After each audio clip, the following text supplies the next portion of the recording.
Welcome to the Fit for Halter podcast. We're here to bring practical content and community to the amateur halter exhibitor. I'm your host, Amy Zabel, and I interview people from across the halter horse industry. We'll learn new techniques, hear about the hottest products, and get to know one another. If you grow in your knowledge and we gain more exhibitors in the ring, this has been a success. It's a laid-back environment. Prepare to be inspired and maybe take some notes. Welcome to the Fit for Halter podcast. I'm your host, Amy Zabel, and I have the pleasure of introducing the Smith family to you this evening. J.L. Robinson and Dewey Smith quarter horses will be our focus this evening, covering the breeding industry, their halter history, current things happening with this family, and we're going to hear from Colton and his perspective. So without further ado, would you mind introducing yourselves to our audience? Hi, I'm Dewey Smith. This is my wife, Tammi Smith, and my son, Colton Smith. And we're here at the farm with J.L. Robinson, Dewey Smith quarter horses, and we're here to answer a few questions and give you a little idea of how all this got started. Fantastic. Thank you. So let's just kick it off. If you would tell us how you got started in quarter horses. So originally, my wife and I both showed paint horses. And it was kind of accidental that we got started into the quarter horse deal. I got a stud and we won the quarter horse congress with him, and then more and more quarter horse customers started coming in, and I had to make a choice, and we stayed quarter horse, and we just do a little bit on the paint side now. Okay. So what helps you to stay passionate about the quarter horse industry? I think that for me myself, uh, I really like the showing aspect, but I believe that being a breeder and trying to raise the perfect halter horse has always been very difficult. And I think it's just a passion that I've had. I like the breeding and foaling and getting babies ready for the fraternities and stuff. And I just love having my family with me and watching my wife and son show and that kind of stuff. That's kind of the big kick for me. Yeah. Shifting a little bit, like you mentioned, with your family and being able to do this together. So tell us about the different members of the Smith family that are involved, and to what extent are each of you active? Well, my wife shows and she helps me with the book work and stuff here at the farm. My son shows, and as everybody probably knows, he's a vice president for the national AQHYA. And my oldest son showed until he went to college, and my mother-in-law, she has shown with us and she does a great job, and she always is willing when I say I've got one for you for the select. She's like, oh, okay. But she's always done well. She's always done well. And my dad used to show, and now he's not able anymore. And of course, Jerry and Penny are kind of our family. And Jerry showed with us for quite a while until he had his hip surgery, and now he doesn't. But we miss him in the show pen a lot. And his family also showed a lot. And his family, Mark and Ann, have both shown and won the level 1 championship. So And Elena, Mark's wife. And Mark's wife Elena was in there. I forgot about her. So it's kind of our group here is a big family, and with Jerry and Penny and ourselves, we all try to do things together, and it's been really, really fun. Mm-hmm. So what does a typical day look like for your family? A typical day here at the farm, I come to the farm. Tammi starts with book work and phone calls and making the orders that I need and all that stuff. And during breeding season, she works with me in the breeding lab because she is the eyes for the embryos. So when we flush embryos, Tammi finds them, packages them, and so couldn't do it without her. And Colton works in the breeding lab with us when he's not in school. So our day would start, coming and checking on horses, getting ready to work horses or getting ready to collect studs. Kind of depends on what the season is. Right now it's come to the barn, get babies ready and go to work, try to get the fraternity stuff ready to go. Mm-hmm. Yeah. So then how do you balance the responsibilities of your business with the whole host of other things that are happening in your family, with Colton being in high school and activities in the youth leadership role? How do you balance all of that? I try to go. Colton plays golf also on a golf team, so I try to go to all the golf tournaments. And my wife, Tammi here, she takes care of most of the leadership stuff because she's also the leader for Ohio Quarter Horse Youth. So she's involved in all the leadership and everything that Colton's involved in, like that. And if I can, I go. Like I went to the Yes convention this year just because I wanted to be there and see what it was about. And I would definitely recommend that for any parent that has a kid going. You need to go as a chaperone. It is an amazing event. Good to know. What do you enjoy most about doing this together? Can I add something into the time management part? I think that one of the best things about being partners with Jerry and Penny is the flexibility that they give our entire family.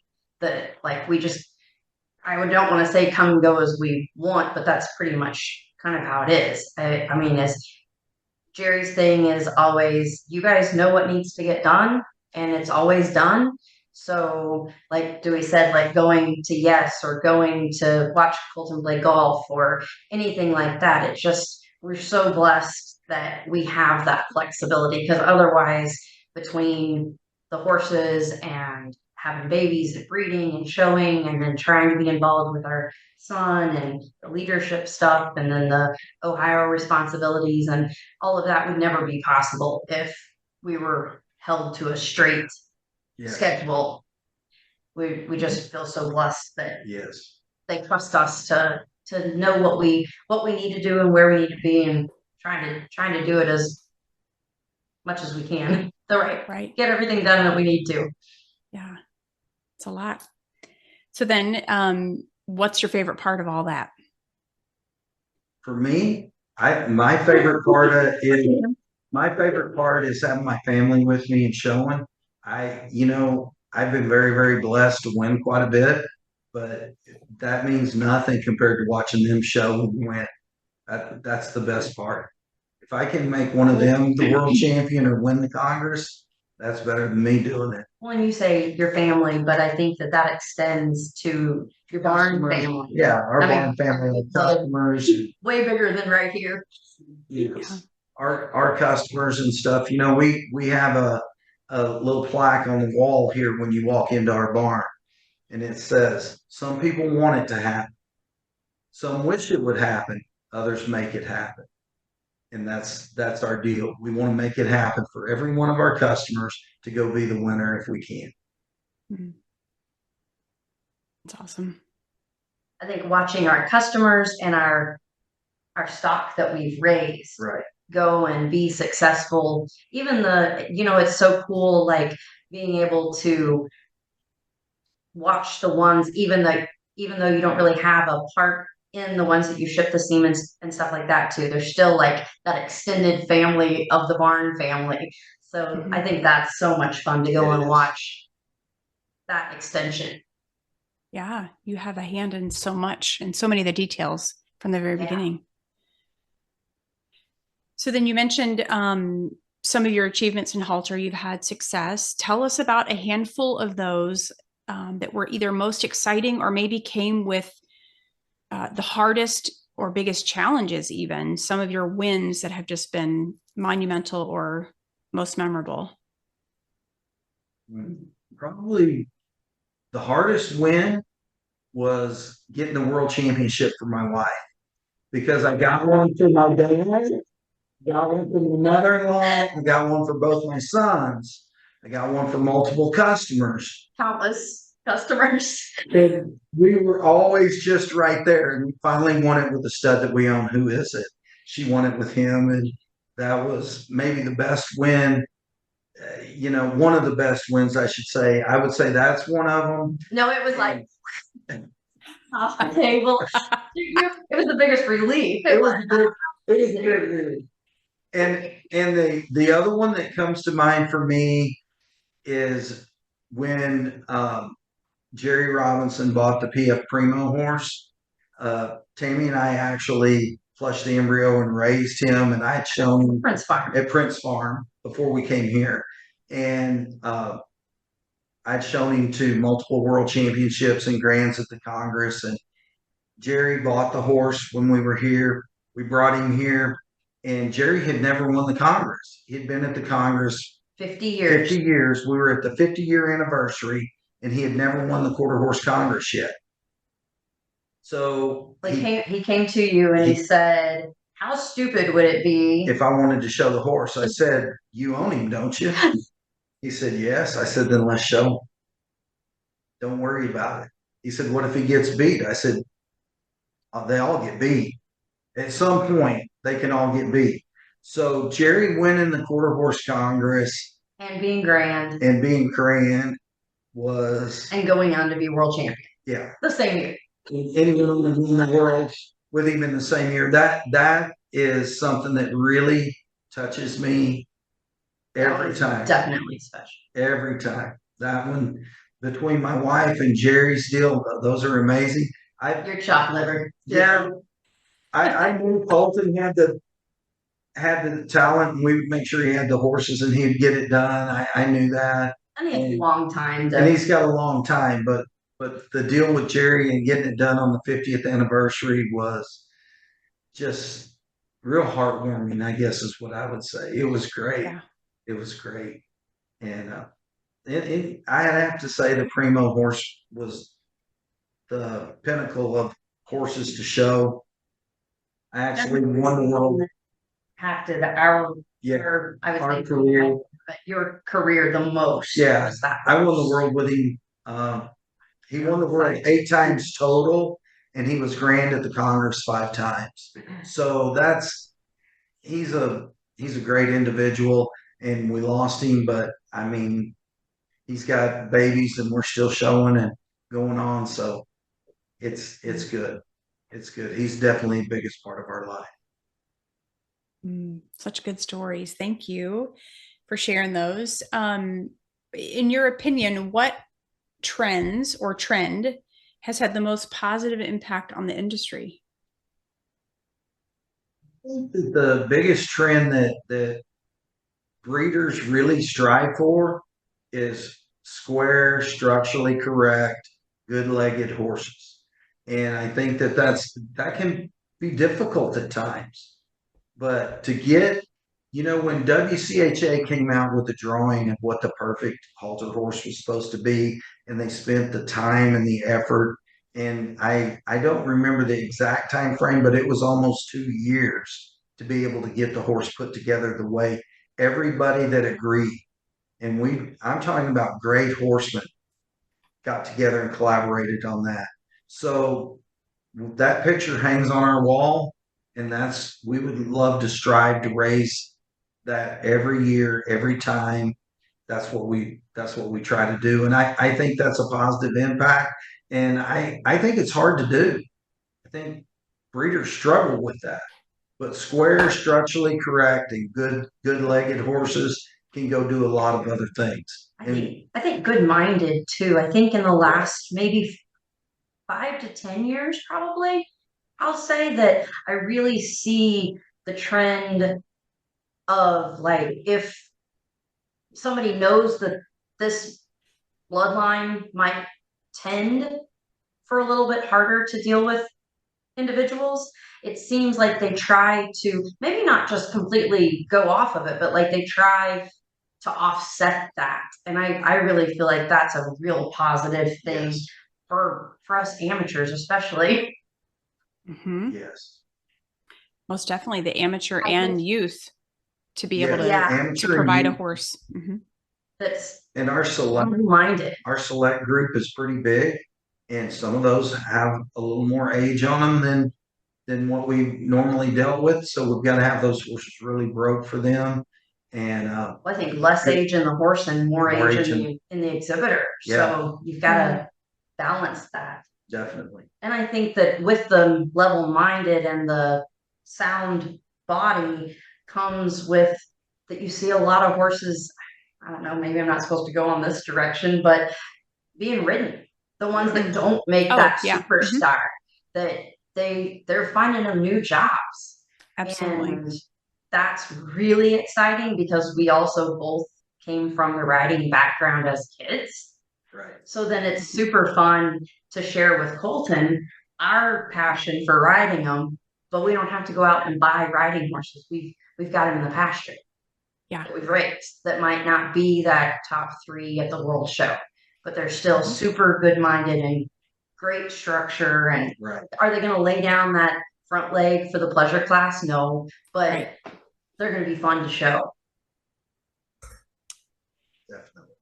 Through a series of interviews with a variety of people across the industry, that I would say maybe is another positive trend, acknowledging the longevity of the halter horse as a halter horse, but then it can certainly be ridden. And like you mentioned, it might not be as slow-legged as it needs to be for the pleasure, but there's plenty of other classes for people to engage in. And if they're structurally correct and they have a good mind, then really the disciplines are endless.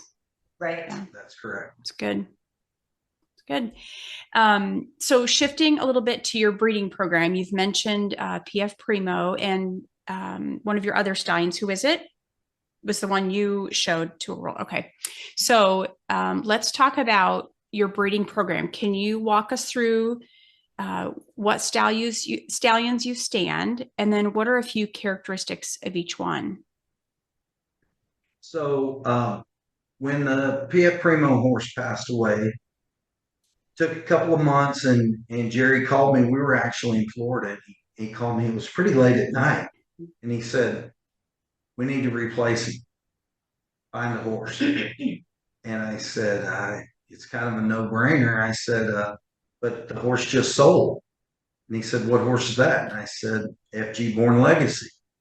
And he said, "Who owns him?" And I said, "My good friend Terry Bradshaw." He said, "Call him." So I called Terry. Got us on the speakerphone, and we ended up buying Born Legacy from Terry. And that horse is very special because he has a lot of things that he checks the boxes in. He's really high necked. He's pretty backed. He has a ton of body. Great legged. Great front legged. He's big arm, big hind legged. I mean, he checks a lot of boxes. And he fit. Good minded. Yeah, he's great minded. And he fit the brood mares that we had put together for the Primo horse. So that worked great. And then the second stud that we stand. Well, and he's also 3 papered. Yeah, he also has 3 sets of papers. Check. So he's butt skinned, he's quarter horse, and he's full paint papered also.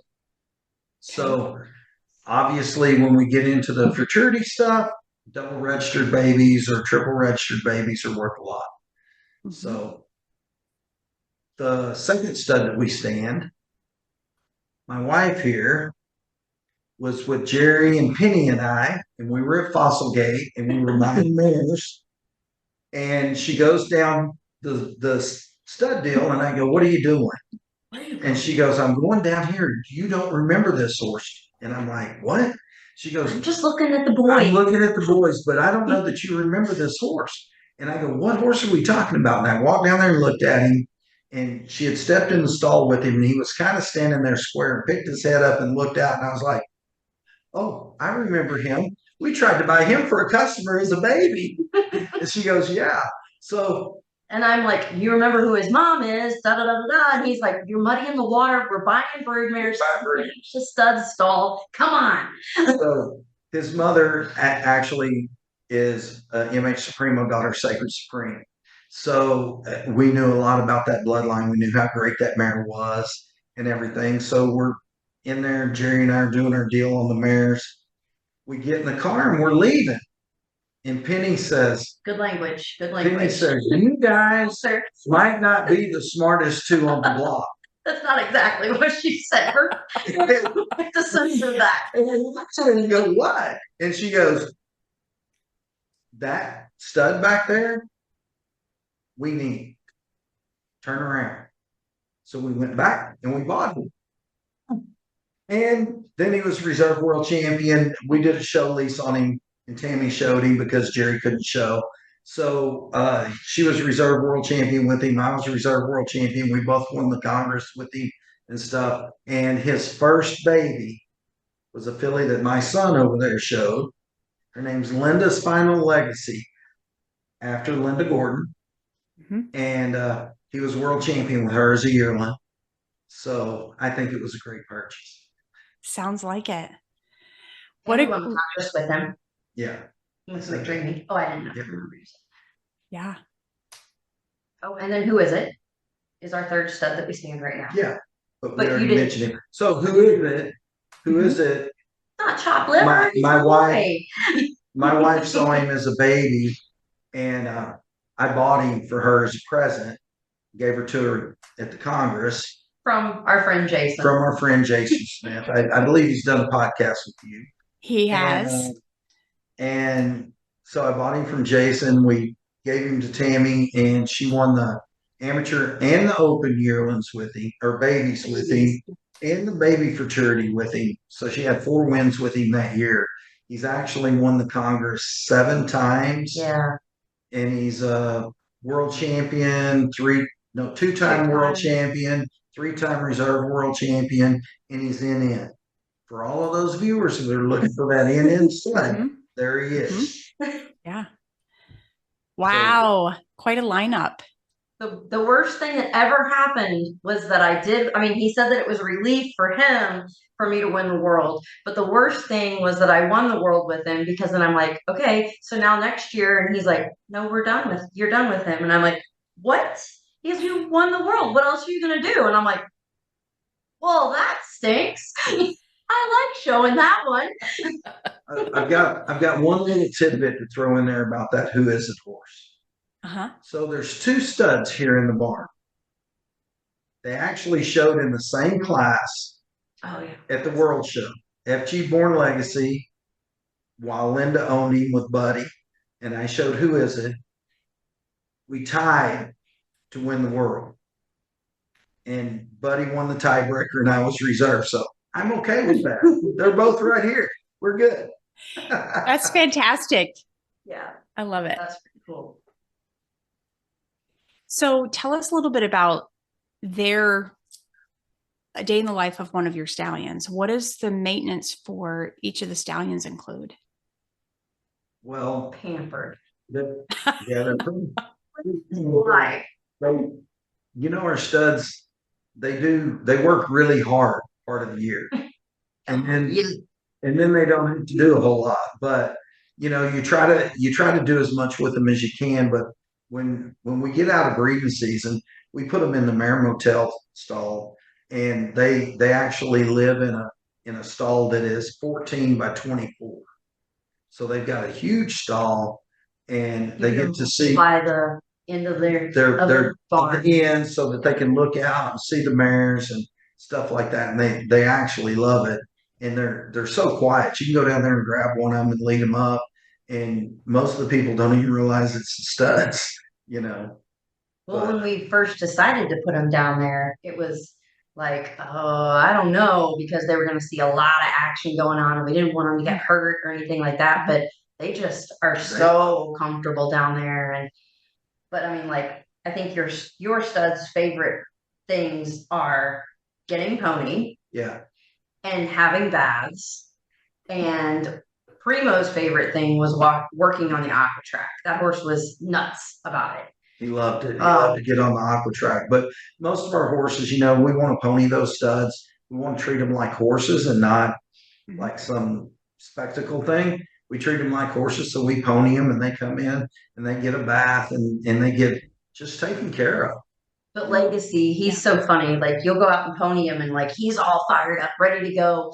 And 4 or 5 rounds later, and then he's putting on the brakes at the gate, okay, I'm done now. Can I go my back? Everybody has seen me. Everybody's seen me. I'm good. Yeah. The other thing that they really like, the everybody's seen me thing. If you take a horse out of the stall and set them up, you better get the studs out. They want to get out, they want to stand up, and they want everybody to walk around and ooh and ah. And then they're done. They're okay. Let's go back. That's their thing. They love it. Yeah. They love it. But all of our horses, I think one of the most special things, because living in the north, like from December to March, our show barn is completely shut off because it's normally cold. But all of our stalls have 3x5 or 3x6. 3x6. 3x6 door windows that they just absolutely love to stand. I can't even imagine not having that for them, right? Because you can like drive up anytime and everybody's like just standing looking out their window. That's awesome. Got such personalities. Oh yes. Yes. So then what are a few of the trends that have had the most significant impact on your breeding program specifically? So I think that the main thing about a breeding program, we always talk about the studs a lot, but I think you got to really, really focus on your mare power. You know, so when you focus on the mare power, you want to have those mares that are really high necked, really great top, pretty hot, real big croup. I mean, all of those things that we want to see in a halter horse, but the brood mares have to exemplify that. And I have to say that as a group, Jerry, Penny, myself, and Tammi, Jerry says go out and find it. Him and Penny go with us, and we go through them one by one, piece by piece, to decide, does that one work? Mm-hmm. And we put together some great mares here. You know, we're kind of heavy on the brood mare side. We've got mares like Dawn's Cool Girl, Blue Ribbons and Lace, Dream Big Dreams, FG Godiva. You can go down the list, and these are great, great mares. They've either been great show mares or they've produced world champions. And I think that's really important in your breeding program. In that aspect of the breeding, I think if you go to any successful breeder, you'll find that they have a lot of mare power. A lot. It's good. What are some of the biggest victories and challenges that you face as a breeder?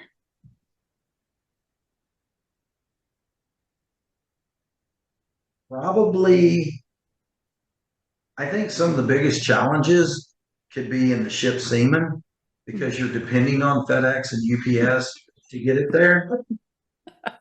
And you're depending on the vet on the other end to have ordered it at the right time.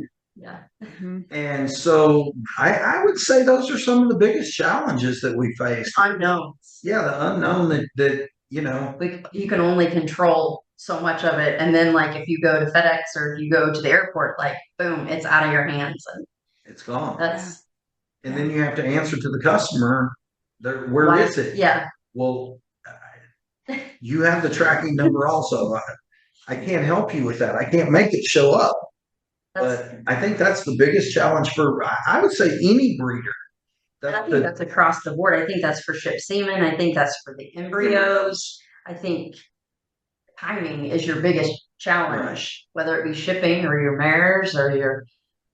And I'd like to add in there the amount of hours that it takes with us foaling out our own mares all the time. Some people like to just put them under cameras and watch them foal out. But we spend every time, as soon as they break their water, we're there with them until that baby nurses. And that can be a late night and call for an early morning the next day. Mm-hmm. Yeah, definitely. Absolutely. You get to be a part of all the time. Yeah. At a mere 17, he's probably delivered more babies than people have ever done. You probably have the best stories at school. Yeah, sometimes you walk in, black circles around your eyes. Oh, were you playing video games last night? No, I was up until 3 a.m. delivering a baby. That's right. Had my arms up to here. Yeah. Probably the hardest thing you ever did was the I just lost red bag. No. We had a mare that during birthing she ruptured her uterine artery, And so she was dying. And we got the baby out, and Colton and I luckily were together, and we resuscitated it and got it going. And then Colton stayed with that baby for the first 48 hours. He never left the stall, and he fed it every hour on the hour until the nursemaid got here. And so that's pretty special to have a son that would dedicate that much time and that you could trust to be the one to do the job. He said that it was so cool because whenever he would stay with the baby, he would say that it would come over and just like nudge him to want to get fed, and then it would eat, and then it would lay down at his feet. Almost like a dog. Almost like a dog. And then the better it got to, like, when it got to feeling better and better, then it would nudge him and wake him up and want him to play with it. And he was like, well, it's eating. I think one of the coolest things was whenever I first started having to nurse this baby, it would get up, and then whenever it'd go to sleep, I could lay down on the floor and it would like lay up against me, and then get up and like nudge me and get up, eat it again. It'd lay right back down, almost like a dog. Yeah. It was some of the coolest times of that baby's life for me. Yeah. Yeah. So sweet. Then was the baby willing to bond with the nursemaid when she arrived? Yes. Yes. That was amazing. Yeah. So cool. Yeah, because we did have to start telling him to stop going to see it quite as often so that it would bond with mom and not continue to rely on Colton. Colton needed some sleep. Yeah. Right. All the things, right? School and sleep and sports. Yeah. Yes. I love it. So as far as showing, how often are you guys traveling? Every weekend. Almost every weekend. Yeah. So the state of Ohio is really strong with quarter horse shows. Between the state of Ohio and Pennsylvania, Kentucky, anything surrounding the state, Indiana, we can go horse show pretty much every weekend. Of course, during breeding season, we don't show much, so we're revved up, ready to go. And then but during breeding season, even we still go. Like we'll go down. Yeah, you'll be finishing studs, and we'll go down in bed stalls. Like usually, we just try to stay within an hour. But we're really fortunate that we have two nice facilities. Yeah. One an hour south of us and one an hour north of us. And we'll go down and on a Friday after school and go bed stalls, and then he'll finish up and then come down and show that weekend and then come back home. So that's probably the hardest time. But I think that how many shows do you think we go to in a year? A lot. Yeah, probably at least 50. No, I don't think so. It feels like that. Like 25 or 30 though. Yeah. Wow. That's a lot. So then what advice do you have for families who are traveling with maybe the same age or younger children? Homeschool. Homeschool is the answer. I'm not homeschooled. Colton was homeschooled kindergarten, first and second. Then we tried it again in fifth. Then we tried it again in eighth. And I said that I like him too much to want to kill him at 3 o'clock in the afternoon. So, I love it. Well, he didn't go back to public school. We are so fortunate that there's a private school, Calvary Christian School, that he goes to. And they are so supportive of his horse thing. And I think he missed 40 days of school last year, maybe, or more. Yeah. But they're awesome about that. And he couldn't do with us what he does, nor could I go as much as I go, and we do what we do without a school like that. Because another good thing about my school is a lot of public schools, if a kid goes to the Quarter Horse Congress for almost the whole time, if they're an all-around kid, then school gets mad about it for them missing so many days, and then sometimes the parents can get in trouble for having their kid out of school. While our school just gives me my work, turn it in whenever you get back, everything's fine. Them being a private school, they don't have to abide by the same laws that the public schools do. Mm-hmm. Mm-hmm. Super helpful, I'm sure. Knowing that you can just take off and go. It's good. Any other advice you have for families that take their children to horse shows? The more that can be involved, the better. And like sometimes he wants to choke me on the leadership stuff, but he secretly loves it. I do love it. He does love it, or I wouldn't do it if I didn't.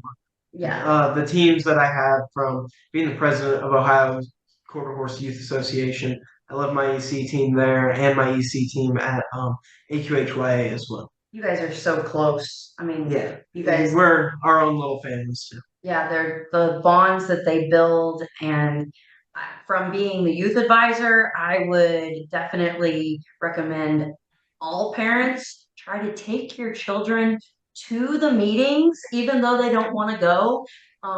This last Ohio meeting, we had Colton and another girl that sits on the executive committee with him. They were both talking about the reason they are where they are is because they watched the older kids when they were young and their parents forced them to go to the meetings. And they sat there and they were like, I want to do that. I want to do that whenever I get older. And had they just been on a computer screen, they wouldn't have had that same feeling. Mm-hmm.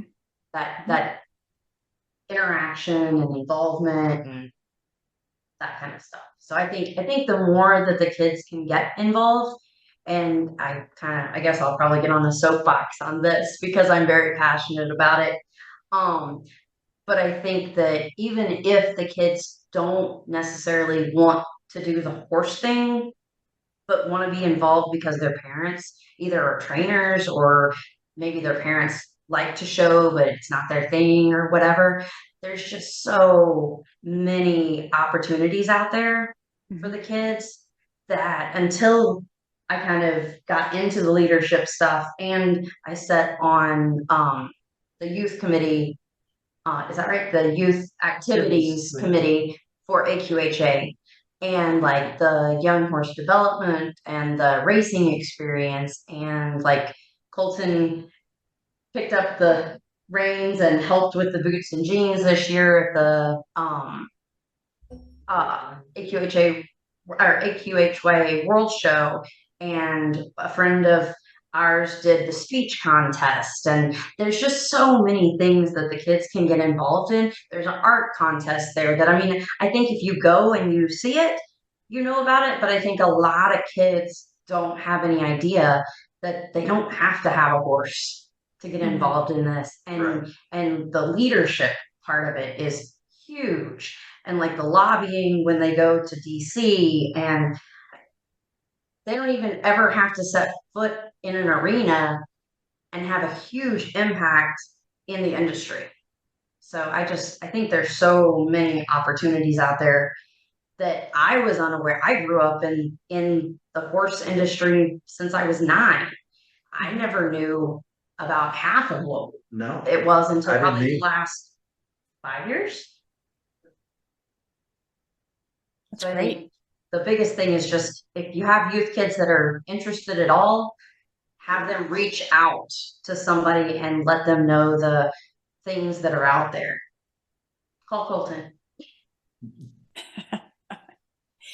Thank you. I think it's likely that most of the information, or hopefully most of that information, is available on AQHA's website as well. I know they've got some, I just looked recently at a bunch of ways to navigate to the youth information. So Colton, I do have a few questions for you. Just want to hear your side of things, your perspective. So what is your first memory of showing?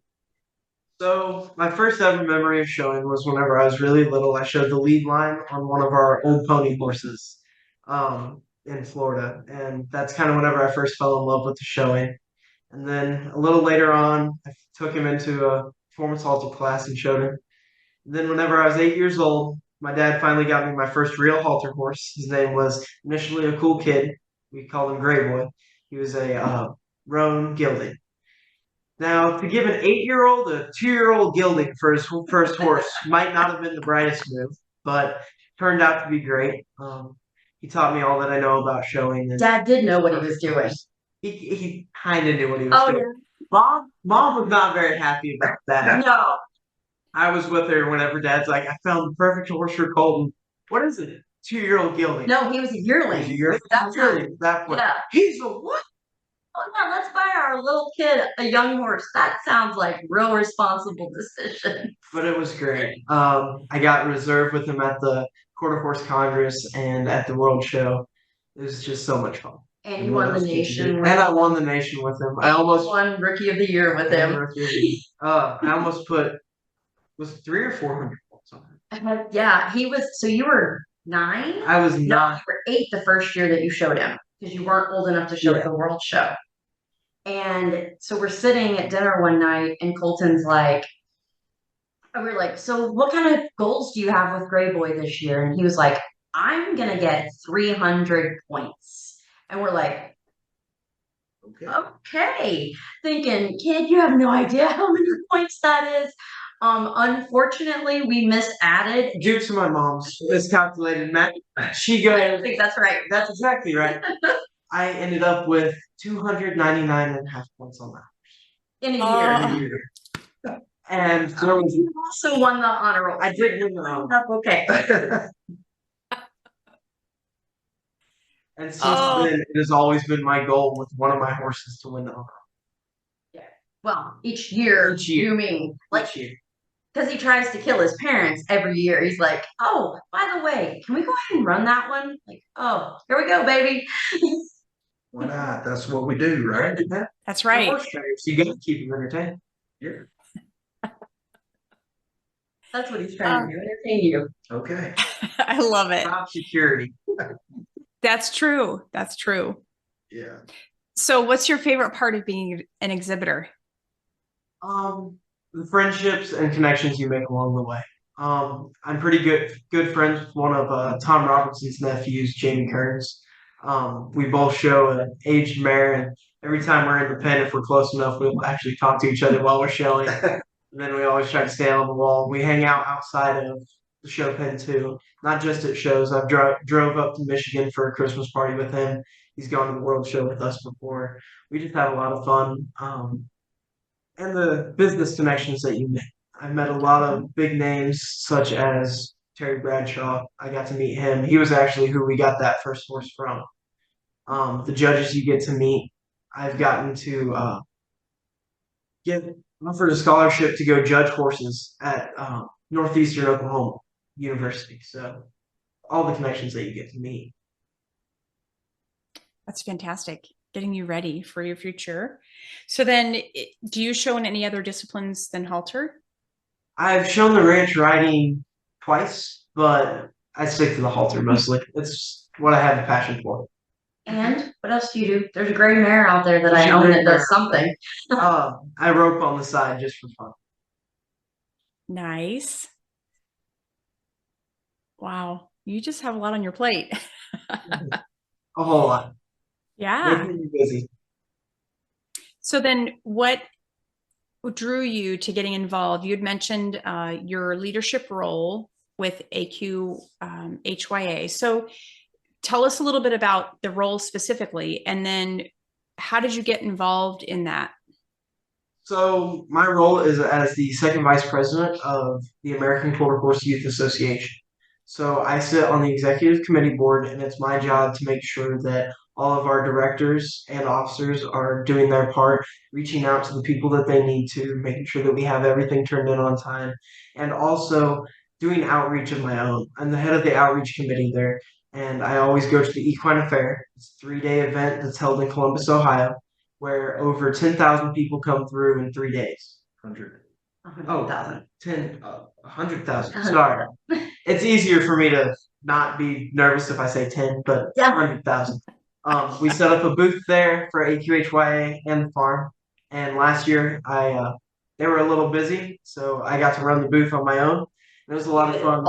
You took it down and set it up, met everyone, took the horse there, took care of the horse there, all of that.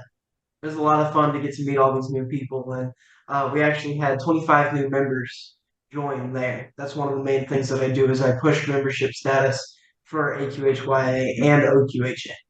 And they had just launched the And Find we Your just launched program. Find Your program. So it's basically a kind of like a personality quiz that AQHA has that is your own personal program for the course. So you got to like market that really good this year. Wow. And you mentioned friendships probably across the country, I would imagine, who are involved. Yes. Sydney Sargent is one of my good friends. Mm-hmm.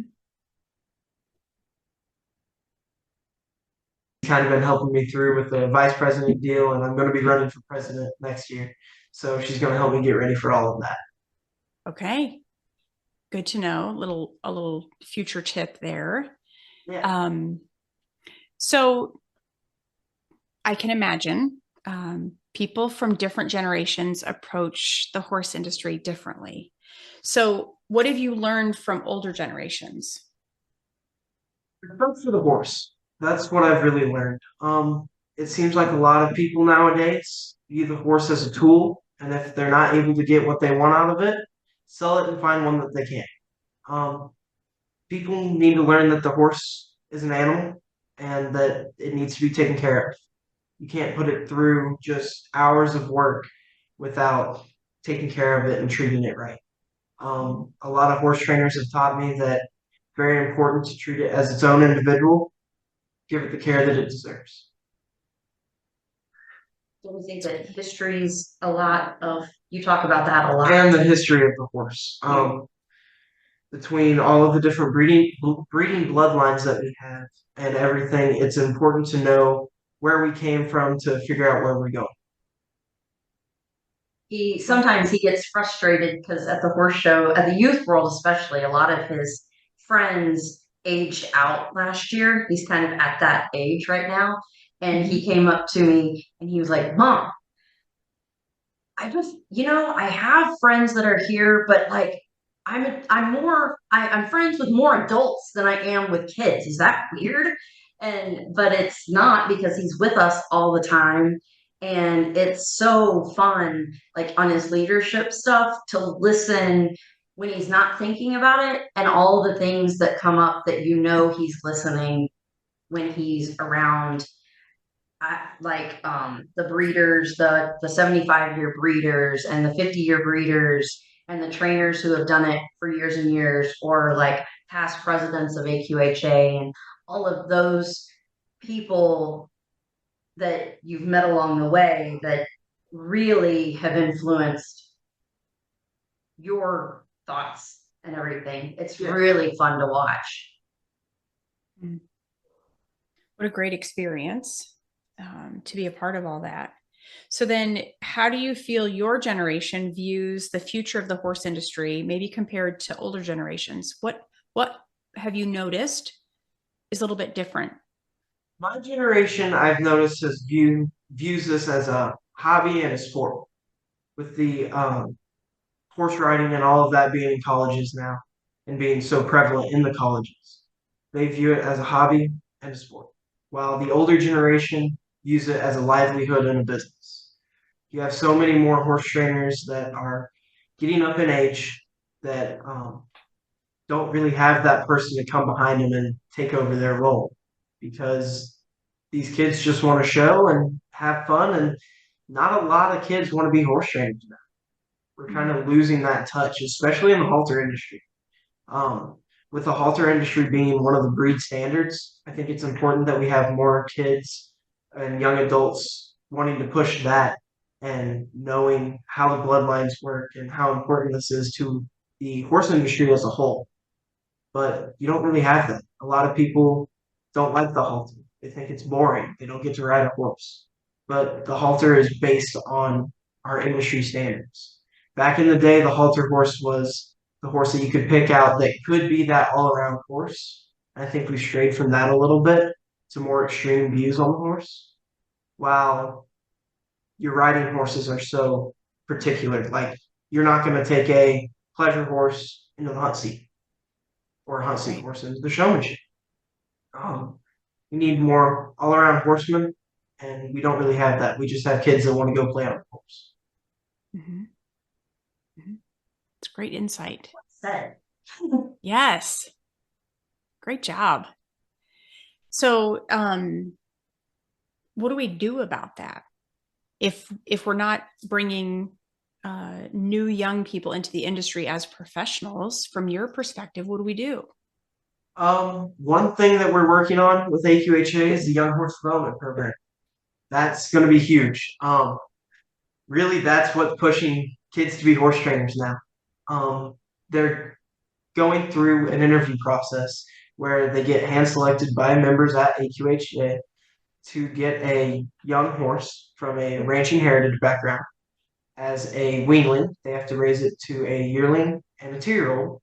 And then what I really like about that is that kind of forces them to do the halter and get into that industry and learn more about that industry and the groundwork and handling of the horses and the care to get them to those kinder, softer horses that most youth can handle. And that's really showing us who has the drive and determination to be a horse trainer. And I think another way that we can keep our industry alive is a lot of people look towards Facebook and social media. I think that you need to look more local. We're looking so widespread. At the Youth World this year, I got to go on the local news and talk about the Youth World coming to Oklahoma City. I think we should do that with our Amateur and Open World, our Quarter Horse Congress. We don't have news crews coming out as much as we used to back in the day. I remember you used to have to pay for a ticket to get into the stands at the Amateur and Open World. It was an event. It was an event at that point. It wasn't just, oh, there's a horse show going on. It was an event. People wanted to come watch the horse show. They wanted to be a part of it. We need to get that. We need to get that back into our industry. Mm-hmm. It's great insight. Again, thank you. So, what changes do you think are necessary? You've mentioned some of the new programs that have been added. What other changes do you think are necessary for our industry to stay relevant and successful? Like I said, with the local stuff, I think that we need to reach out to our local 4-H groups. My platform for this year, for vice president and president for next year, is reaching out to the National Barrel Horse Association and the National High School Rodeo Association. A lot of those people ride American quarter horses, but aren't involved in AQHA. And those high school rodeo association kids have more determination, especially the ropers. They all love their horse. They push their horse to the edge, but they're going to make sure that their horse is well taken care of. And they're more horsemen. They're more ranchers. A lot of these kids who show pleasure, horsemanship, all of that. These roping kids are actually ranchers. They live on a ranch. They take care of the horses. I want them to come into AQHA to show the ranching side of our industry, like our 75-year and our 50-year breeders. Getting to sit at convention this year and listen to all of them speak and hear about how steep the horse industry is in their family. I want that to be more widespread and well known in our local industries, like in Columbus, Ohio. I want people to come in and be like, I want to get a horse, but I don't want just to have a horse. I want to be able to do stuff with my horse, learn about my horse, maybe spark that interest. If we can just spark that interest in 1 or 2 kids or adults that they go, I want to be a horse trainer. That grows our industry exponentially. Or a breeder. Or a breeder. Not necessarily just a horse trainer, just a breeder. Mm-hmm. I'm sitting here listening to you and thinking at the same time that I know your parents are so proud of you.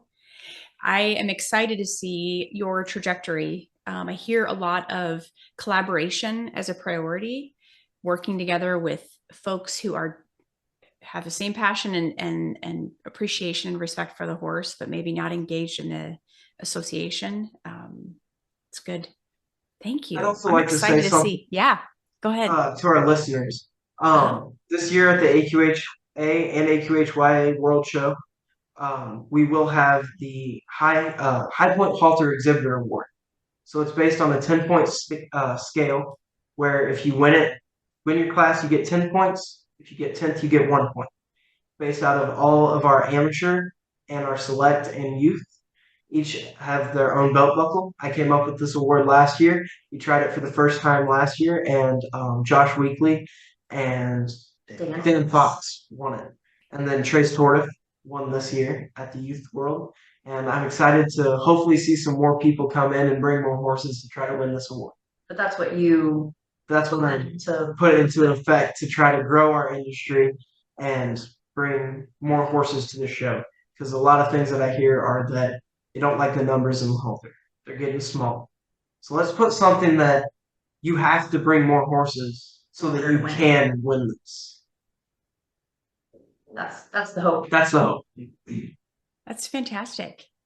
Thank you for what you're doing. And it sounds like it comes very naturally for you through a lot of investment that your parents have made and that the association has made in you. But thank you for putting that into action.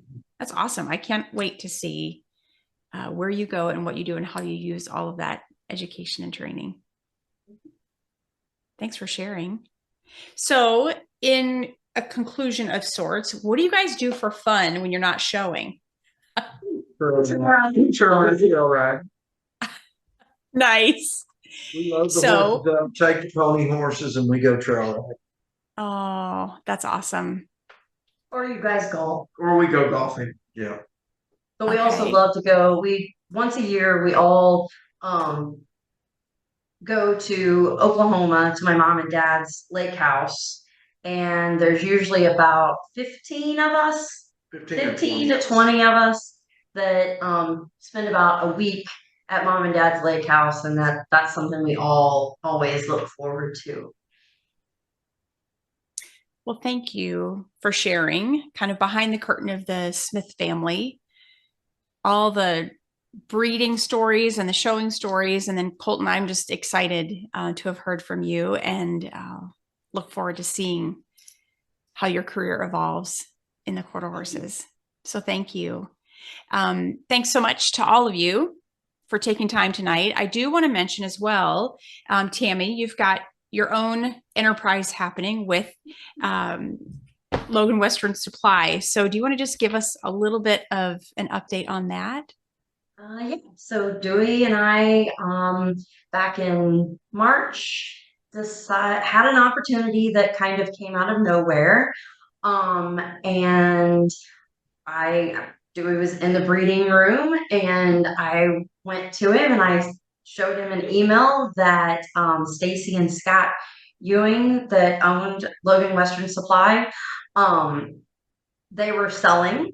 And I said, hey, you're probably not going to do this forever and ever and ever. So maybe when that time comes, you might want maybe not a retirement plan, but like a little easier plan. Probably not like the best timing. Like it wasn't like okay, we need to do this right now, but it was kind of an opportunity that we felt like we really needed to grab a hold of. So we did in March, and we bought Logan Western Supply. We had been lifetime members of the Logan Western booth. So when I called Patty to talk to her, she's the one that started it. And I called Patty and she said, do you know the year that you bought the first pair of boots from me? I said, no. She said, 24 and a half years ago, you bought your first pair of boots and you've worn them ever since. And she was right. I've always worn Logan boots. No, but I've always worn Logan boots because they are a handmade boot. And once you're sized and they fit well, all you got to do is call up and tell them, ship me this. And that's what they do. And it's been great. So I told Tammi, I said, we've been in this thing for a long time, and that Logan's has always been a staple for us at the big horse shows because you always run out of stuff. You always run out of supplies. You always need new boots. Kids that outgrow boots between the youth world and the Congress. And not anymore. So we thought it was a no-brainer and sit down with Jerry and Penny and talk to them, and they said, yeah, I think y'all are smart in doing that. So now you're looking at the new business owner. She's right there. Yep. And it's been a whirlwind, but it's been amazing. It's been so much fun. We can't thank Stacy and Scott enough for giving us the opportunity. And we can't thank all of the clients enough for the support that so we started off 2 weeks after 9 days, I guess that's almost 2 weeks. 9 days after we got it home, we went to our first horse show. And we just kind of have been on the fast track. Went to level ones, and then I guess some big ones are level ones, and then Youth World and Madness, and then the BHF. I'll be taking it to BHF, and then to the Congress, and it's kind of like ready or not, here we go. But it's been amazing. It's been just awesome. Yeah. It's been so much fun, and I look really forward to the future with it. Well, congratulations. He's a pretty good salesman too. I think so. Yeah. I would agree. So thank you. I feel like the theme that I'm hearing is that you see a need and you meet a need. You see something that needs to happen and you just go for it. And so thank you. Congratulations on that new business venture. And Colton, thank you for sharing and investing in your generation. It's time well spent. So to all of you, thanks for sharing with our listeners. I appreciate your time, and I know that others will as well. So thanks so much. Thank you for giving us this opportunity. Thank you. Absolutely.